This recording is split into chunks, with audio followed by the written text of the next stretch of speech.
dengan peristiwa konflik perang agama. Iya, shalom bagi kita semua dimanapun kita berada pada saat ini. Kiranya kita semua tetap berada dalam keadaan sehat dan apapun yang merupakan aktivitas kita sepanjang hari ini, kiranya Tuhan Yesus memberkati. Dan kembali berjumpa lagi di channel kita ini, yaitu Zemayanias Chen. Terima kasih buat teman-teman semua dan juga para sahabat yang sudah mendukung perkembangan channel ini dengan setia. Dan kiranya kita tetap menggunakannya untuk menjadi berkat bagi semua orang.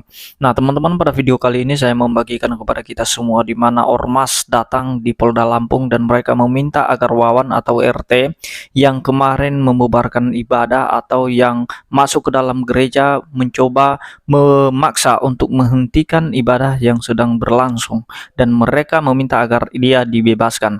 Padahal teman-teman sudah jelas Wawan itu atau RT itu sudah melakukan pelanggaran hukum, dan ormas ini mencoba menekan penegak hukum dan mereka menyuarakan jihad teman-teman, bahkan mereka mengancam untuk berperang secara agama ya, atau perang agama.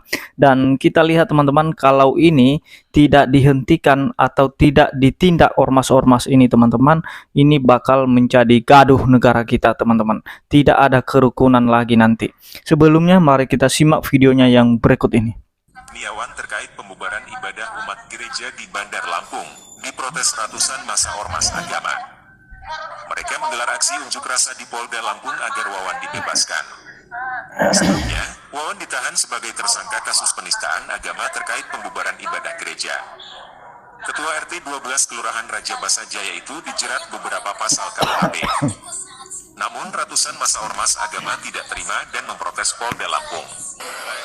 Tadi sudah disampaikan dengan Al-Mukarram Habib Umar dengan jelas, kita datang ke tempat ini tidak lain dan tidak bukan karena kecintaan kita dengan Pak Wawan. Artinya permasalahan ini sebenarnya sudah bisa diselesaikan di tingkat yang bawah. Tapi kenapa ini Polda jadi ikut-ikutan? Karena salah ambil tindakan bapak-bapak polisi, ini nanti bisa memicu perang agama di Lampung. Jadi kalau saya sampaikan dengan tegas, kalau agama itu di atas kepala, bapak-bapak.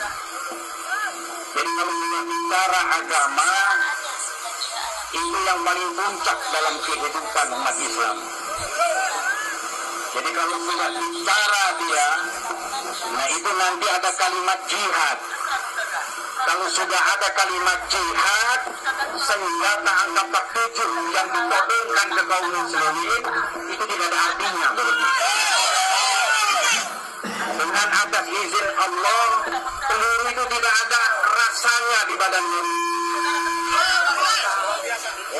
Dan ini jangan sampai terjadi, itu adalah puncaknya. Jangan sampai Kapolda ngambil keputusan yang salah, ngambil nahan, akhirnya bergeser dengan peristiwa konflik perang agama.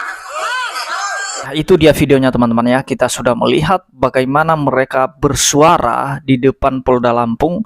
Mereka berteriak, mereka menyuarakan jihad, mereka meminta agar Wawan dibebaskan, atau mereka mengeluarkan pernyataan untuk melakukan perang agama. Nah, padahal teman-teman, orang Kristen itu sama sekali tidak mau melakukan peperangan. Sama sekali, sekalipun ada tantangan-tantangan yang seperti itu, orang Kristen tidak akan terpancing. Kenapa? Karena Kristen diajarkan bagaimana harus mengasihi, bahkan musuh sekalipun, bahkan orang yang membenci kita sekalipun, yang menganiaya kita sekalipun. Apa kata Tuhan? Kamu harus mengasihi mereka dan berdoa bagi mereka yang menganiaya kamu. Jadi tidak ada yang namanya Kristen itu mau berperang teman-teman ya. Kalau kita lihat dalam perjanjian lama, itu ada peperangan di mana Allah pada saat itu dia menghukum bangsa-bangsa dengan cara berperang. Kalau misalnya orang Israel melakukan dosa, melakukan yang jahat di mata Tuhan, maka Allah menyuruh bangsa lain untuk memerangi Israel. Demikian sebaliknya, kalau ada bangsa lain yang melakukan kejahatan di mata Tuhan, maka Israel akan memerangi mereka. Nah, teman-teman, setelah Yesus Kristus datang, maka itu tidak diajarkan lagi. Dan justru Yesus mengajarkan bagaimana kita mengasihi Allah dengan segenap hati kita, segenap kekuatan kita, segenap jiwa kita. Nah, dan kita mendoakan orang-orang yang menjadi musuh kita, yang membenci kita, yang menganiaya kita, kita harus mengasihi. Apa kata Tuhan Yesus? Kalau pipi kirimu ditampar, berikan pipi kananmu. Nah, artinya teman-teman, janganlah membalas kejahatan dengan kejahatan, justru kamu harus membalas kejahatan itu dengan kebaikan.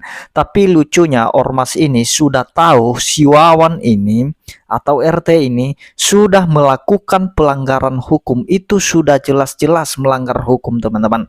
Tetapi mereka berusaha membela orang yang salah.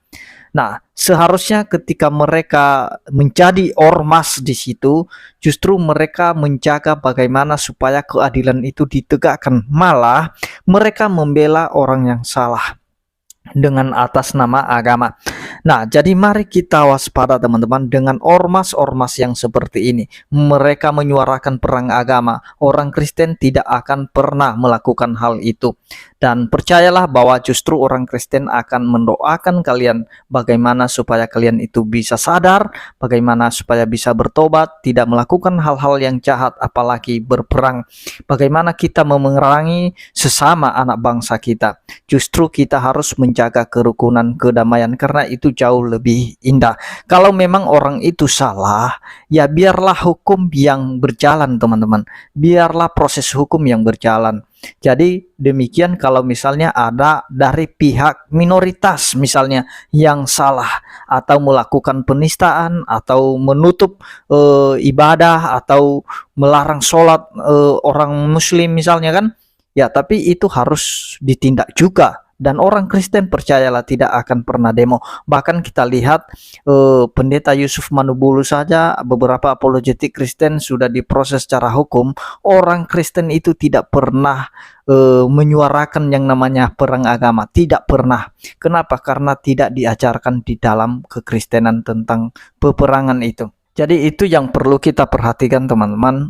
Mari kita jangan sampai terhasut dengan kasus-kasus seperti yang dilakukan oleh si Wawan ini. Jadi kalau memang dia benar salah, ya salah. Justru jelas-jelas dia masuk ke dalam gereja, naik ke altar, dan dia berusaha menghentikan atau memaksa untuk menghentikan pujian penyembahan yang sedang berlangsung. Nah, jadi itu sudah jelas pelanggaran hukum. Sedangkan ibadah itu merupakan hak asasi manusia. Setiap kita berhak untuk menjalankan ibadah kita masing-masing, berhak untuk memeluk agama masing-masing, mempercayai, mengimani agama kita masing-masing. Itu sudah dijamin oleh konstitusi. Berarti kalau si Wawan ini masuk ke dalam gereja menghentikan ibadah karena alasan tidak ada izin, maka itu jelas pelanggaran hukum. Bukan letak pada izinnya, teman-teman, masalahnya, tapi letak pada pemaksaan menghentikan ibadah dalam gereja itu. Kalau masalah izin itu kan bisa diurus setelah selesai ibadah. Jadi jangan dipaksakan dihentikan ibadah yang sedang berlangsung.